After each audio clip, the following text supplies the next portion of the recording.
हनुमान मेरे प्यारे लंका की ओर जाओ।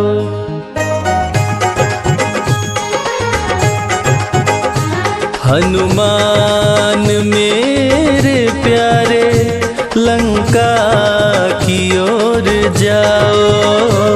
हनुमान मेरे प्यारे लंका की ओर जाओ। प्यारी सिया कहाँ है जाकर पता लगाओ। प्यारी सिया कहाँ है जाकर पता लगाओ।